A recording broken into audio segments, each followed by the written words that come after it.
Have you ever met the connector? Well, he ponders, he helps, he creates, he writes, he speaks. He basically connects people and brings them together. I speak about Paul Solano of PS and All Marketing Group. At psandallmarketinggroup.com, you will receive an assembled group of Paul's contacts and connections that cross into many sectors of life. Please contact Paul Solano at 617-240-4130 or psandallmarketinggroup@gmail.com if you are in the market for a wide array of services. Again, please contact The Connector, Paul Solano at 617-240-4130 or psandallmarketinggroup@gmail.com with any questions. And now, here's Paul Solano, the host of Paul Ponders. Welcome to Hashtag Paul Ponders. I've really enjoyed bringing you fun, informed, intriguing, and pondering podcasts. Many thanks to Hashtag PodPro Entertainment. Today's collaborating sponsor, Scott Albertson of Hashtag Project142.org, Riverworks Credit Union, NMLS number 410564, and Remax Renaissance Realty of Reading. Thanks for listening, rating, reviewing, and subscribing. Let Hashtag Paul Ponders begin. Greetings, everyone. I hope everyone is doing well today. Today, we have a very special guest, a returning guest. You may have heard him on episode number 12 with another venture that he is involved in. But I do want to introduce Staff Sergeant Gene Sticco, U.S. Air Force, retired, as our guest. Gene, welcome. Hey, thanks, Paul. Good to be back. It's great to have you on. It really is. And I just want to give a quick intro for you. Gene, you are an expert in analyzing complex intelligence and translating technical concepts into clear, actionable insights. Now, vis-a-vis, we're going to come up with a great discussion regarding the private notes of a Soviet engineer who reverse engineered a UFO. And you have written a book with a couple of other individuals, and the name of the book is Engineering Infinity, Earth's First Interstellar Blueprint. So, Gene, I want to thank you and welcome you to this Paul Ponders podcast. It's really great to have you on. And if you just want to let our listeners in Paul Ponders' world learn about an incredible discovery that you came across through your family. Yeah, thank you. It really is just mind-blowing. And last Wednesday, the 11th, we held a press conference in Malden, which was really our first public debut. We published the book back at the end of 2024 and just kind of let it linger for a while. See if it picked up on its own. And then with the press conference, since then, it has been a whirlwind week of developments associated with it. And it's just been fascinating as the origins. And, those are simply, it was Nat's father, my father-in-law, sent his grandson some old work that he had. They were talking before the holidays in 2019. Natalja was telling him about our son AJ and him having an interest in aerospace and getting involved in Civil Air Patrol. And he casually says, I'm going to send some of my old work. So he was a aeronautics engineer back during the days of the USSR. So originally he was born in Kazakhstan. Natalja was born in Latvia. That period was it was all just the Soviet Union. We received him. Holidays came and went, busy as all families are. We didn't really give him a second thought. And right before New Year's, I think it was exactly the 30th of December, 2019, we had gotten word. We knew he had been sick for a couple of weeks, and we got word that he had passed. So we never had a chance to talk to him about them. We had never even opened them. A couple of weeks later, Nat had, a dream about her dad, which a lot of people do, particularly after a passing and you're not there. But in the dream, he handed her a stack of documents. And when she woke up and told me about it, I said, well, where's the stuff he sent for AJ? And when we opened them up, it was just amazing because it was a total of 119 pages filled with, they were obviously older documents. You could tell right away, 1980s. They were typewritten, they were handwritten. The diagrams using different colored inks. Highly complex physics, and I say highly complex physics like I even understand physics to begin with. But, this was like just wow. And as we not long into them, as we're flipping the pages around, we start seeing diagrams of what looks like a UFO. And there's other diagrams that, are obviously the cosmos and things like that. And there's machinery and it looks like a wing of a UFO. And so I'm asking that, I'm like, well, what's it say? What's it say? And she's fluent, but totally bilingual, I should say. And the technical wording of it was such, it was just vocabulary she didn't have to appropriately translate it, as you'd, like you would a story or a general news article or anything. But, those pages, when she looked at the title, she said, it says, technical drawing of the UFO. And on the subsequent pages, it's all titled The UFO. So that started what became a 4-year journey, beginning with just trying to reach out to the local academic community here in the Boston area and see if there was a Russian physicist on staff I could buy breakfast for who could tell me, is this something that is part of academic discourse? Or is it, the ramblings of a madman that, might make a nice family heirloom? And we couldn't find anybody. We couldn't connect with anyone. Then I reached out to the popular UFO community and figureheads in that, dropping emails, dropping social media tags and direct messaging. Of all of it, I got one response from Nick Pope from Ancient Aliens, who said, it looks fascinating. I wish I knew somebody who could help you. And that's when I was like, well, I guess we're on our own. And for a while, Nat loosely translated, what she could. And ultimately, a friend of mine, the third co-author of the book, Mario Fiallo, who's an enterprise system architect and builds all sorts of craziness, he was working on his own AI language models and this and that. And so he used that as an opportunity to create the first one, his first project, I should say, to specifically translate my father-in-law's papers. And those papers we just plugged in, and that's what became the book Engineering Infinity. Wow. So this is a book. And about how long is the book?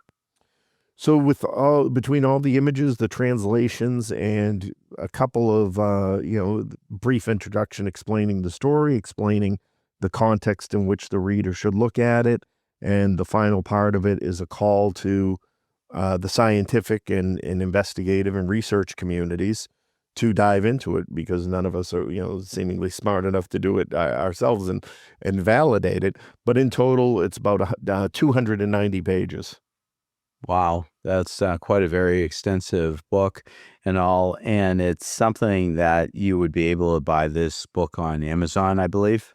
So what we've done, and it's really a result of the press conference last week and a lot of the connections that have come out of that and the interest. So yes, it's available on Amazon. The best place to start, though, is on our website at engineeringinfinitybook.com, all one word. And what we've done is we have made it a complete version of it all 290 pages plus front and back covers, is available open, free to read and explore right from our website. So you can log in there, you can look at everything, zoom in on it. The link to buy a hard copy of it from PayPal there is there, and there's a link to download it as well for I think it's about $24 to download it, because some people like to do their own math and make their own notes. So we wanted to make it as accessible as possible to the widest breadth reasonable, because we want thoughtful, insightful, feedback on it. We're already talking again as a result of people that have come into the picture now, including a gentleman named Jim Auroch from MUFON, which is the Mutual UFO Network. It's probably the world's largest organization dedicated to UFO research and disclosure. Jim's with the Massachusetts branch. He actually came to the press conference. So we're already talking about, in addition, where we can polish up the translation, where we can add some of this information that's starting to come in from other researchers. There's an organization down in New Jersey. It's actually a space-focused startup that is looking specifically at advanced propulsion. I had a wonderful discussion with one of the gentlemen from there who has been doing this for years, and has thousands of documents from other scientists and researchers who allegedly have done similar things on bits and pieces. This group actually has, and they're known for doing scientific examinations of alleged crash site debris and things like that. So very credible, very legitimate people. And, he described, I asked, I said, well, how's it compared to the other things you've seen and have? And he said, this is 95% aligned. He said, and the stuff that isn't aligned that they want to dig into a little bit deeper, he said it's either just a different view of the same things, he said, or it is game-changing, just extraordinary sort of summary, I guess I should say, of a lot of the issues in that community that they're looking at. And I think that's an important point in all this too, because it's not just about the drama and the spectacle of a reverse engineered UFO, which in and of itself is, groundbreaking, but the practical application that there is math and science in there written in the 1980s and early 1990s that we've found now four patents filed by the U.S., Russian, and Chinese government, all of which reflect an extension of the work. There's some direct correlations between my father-in-law's work and some of the patents. So the science in there is legit. The language in there is based on observations. I describe it as, it seems as though he observed something. He has the measurements. He describes and illustrates the layouts and the systems and the way they interface. And then the math is the attempt to explain how it operates based on those setups. So it's just really extraordinary. And like I said, everybody who's taken hold of it, the MUFON guys, the other interview I did last week with Disclosure, these guys from the Advanced Lab in New Jersey, another alternative propulsion conference asked me to speak in early July and present the information about it. So, these aren't just conspiracy theorists. These are people with proper scientific and investigative background, who advanced propulsion particularly is their bread and butter, and they're looking at it and they're saying this is either the most extraordinary work that has been found to date, and proof of a government program of reverse engineering, of which we've found other connections to the Soviet Union over the course of the last week and those particular programs.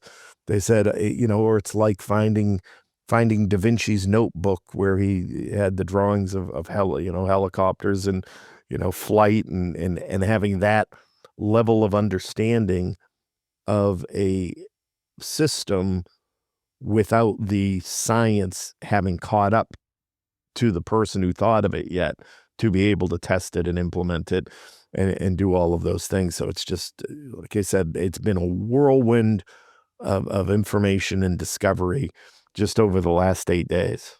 Wow, that is absolutely fascinating and mind-boggling. And you truly are an expert in analyzing complex intelligence from your past career. And again, I thank you for your service with the United States Air Force. And I will say that in that Disclosure Tonight podcast, the two hosts, Thomas and Mike, were absolutely blown away with your knowledge of what you were presenting, but also the callers who were calling in were just absolutely, totally in tune with what you were speaking about. And being on a podcast of that magnitude must have been just an incredible experience. I'll tell you the funniest thing about it, I didn't even realize I was going to be on.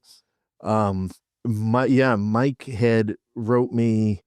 Let's see, we did the press conference Wednesday. We got introduced on Thursday, spoke for a couple of hours on the phone, sent me a quick, text message saying, hey, can we do an interview on Saturday? I knew nothing about the podcast. I knew nothing about Tom. I said, yeah, sure. So Mike himself is a investigative journalist, retired NYPD. Over from Wednesday till the time we spoke, and part of our discussion was really around him vetting me and my background and vetting the work itself. I had sent him a copy of it.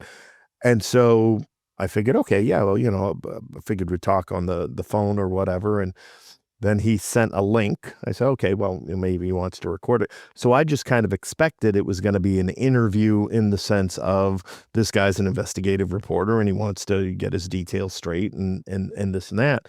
And I had another interview in Waltham.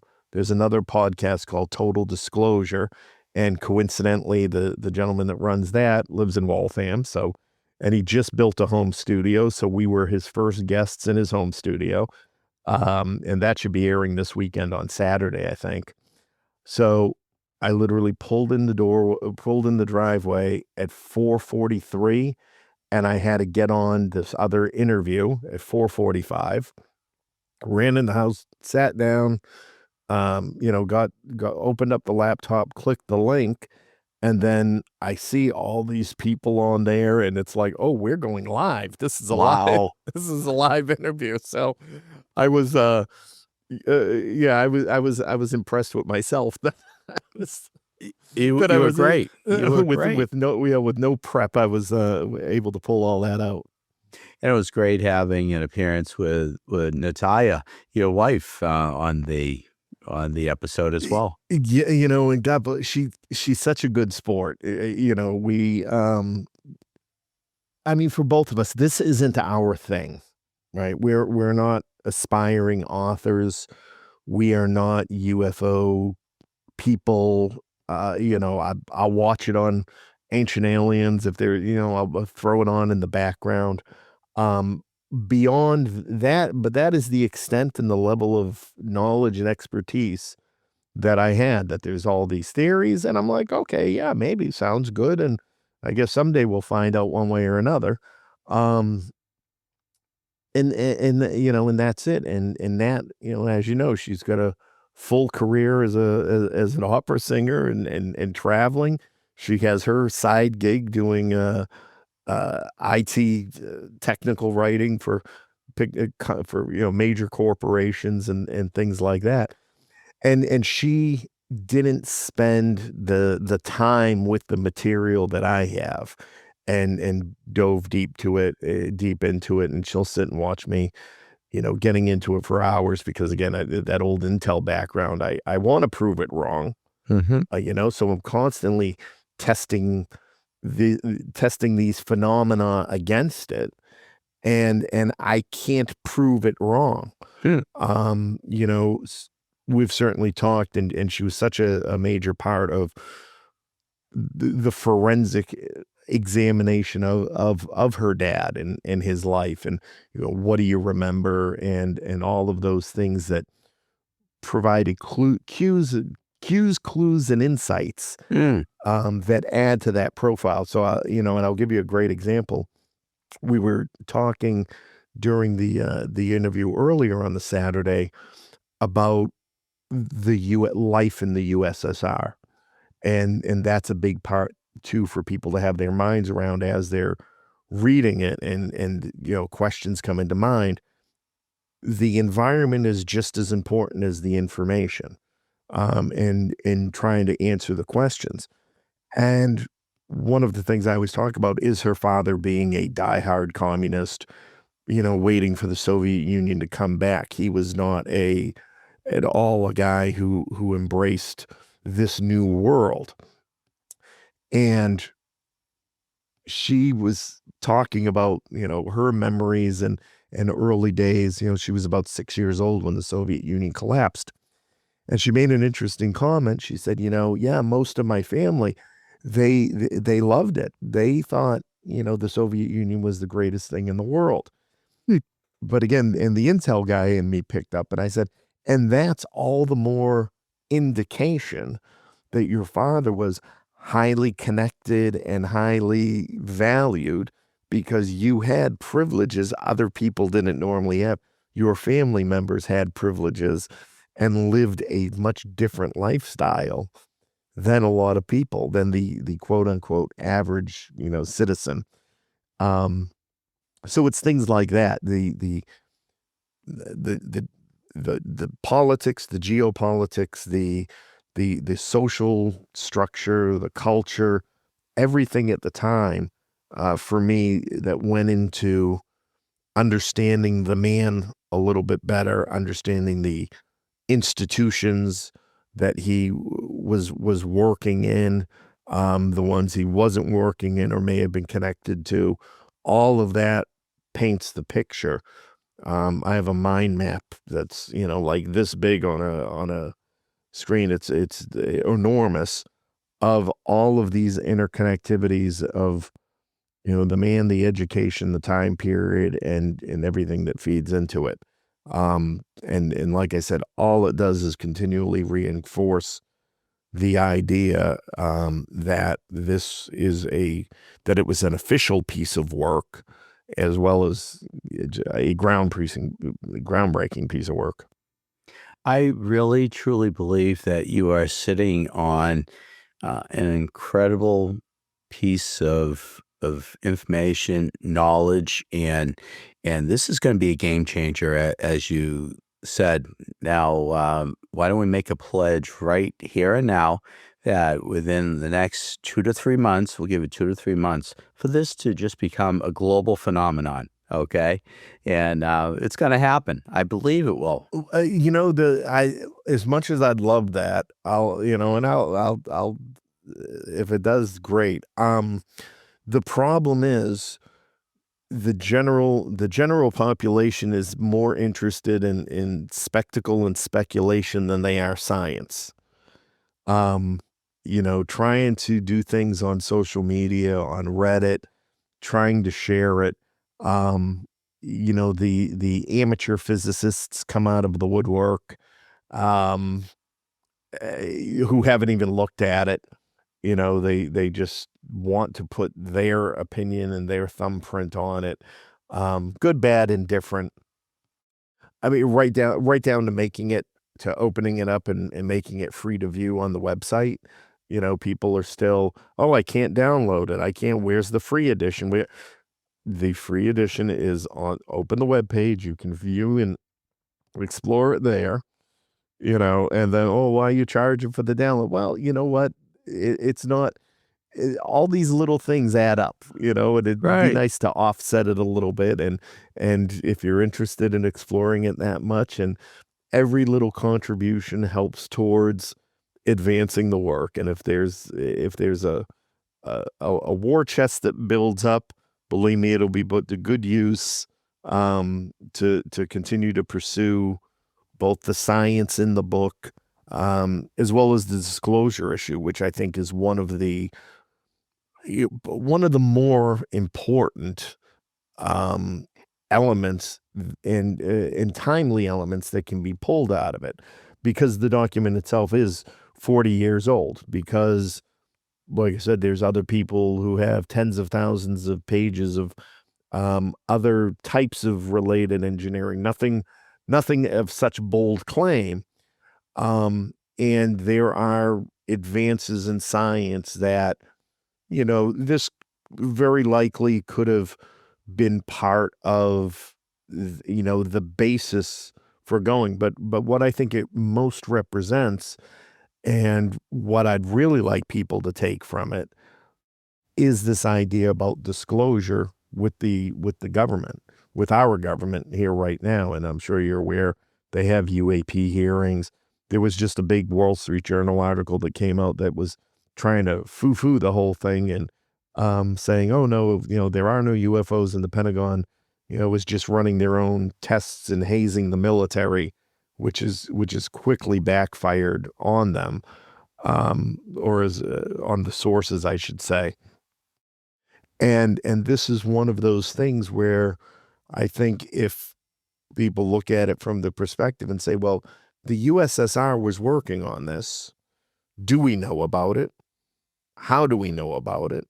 If we don't know about it, why don't we know about it?